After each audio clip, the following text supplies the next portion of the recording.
छुटा जी तो कैला रंगदारी रे घर चढ़ के मारबो बरियारी रे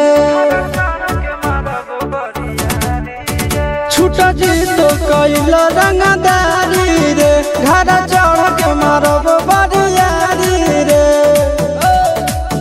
तोरा बाप के न तोरा दादा के चिन्हबो बेटा सब गोली मारबो ताएगो गिनबो तोरा बाप के न तोरा दादा के चिन्हबो बेटा सब गोली मारबो ताएगो गिनबो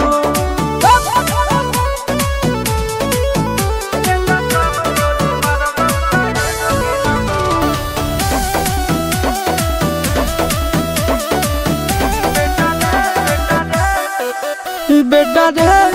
काटा से ठोक देबो चिमनी के भाटा में झोंक देबो देखबो कवन बाप बचैतौ तोरा प्रशासन के गाड़ी भी रोक देबो बेटा जी सुनो बेटा रे काटा से ठोक देबो चिमनी के भाटा में झोंक देबो देखबो कवन बाप बचैतौ तोरा प्रशासन के गाड़ी भी रोक देबो तोरा जैसन के हम खड़े खड़े गिनबो बेटा सब गोली मारबो ताएगो गिनबो तोरा बाप के न तोरा दादा के चिन्हबो बेटा सब गोली मारबो ताएगो गिनबो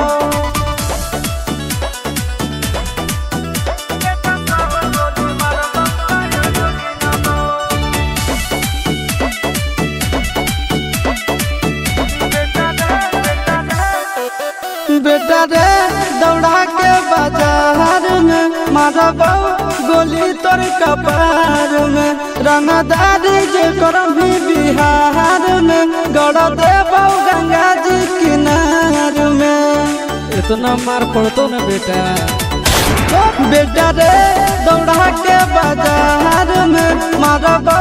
गोली तोर कपार में रंगदारी जे करम भी बिहार में गड़ देबो गंगा जी किनार में कहो चिंटू आशीष के कारण सुनाबो बेटा सब गोली मारबो ताएगो गिनबो तोरा बाप के न तोरा दादा के चिन्हबो बेटा सब गोली मारबो ताएगो गिनबो मारत मारत पिछुआरा लाल कर दे बेटा ध्यान से बाप इधर है।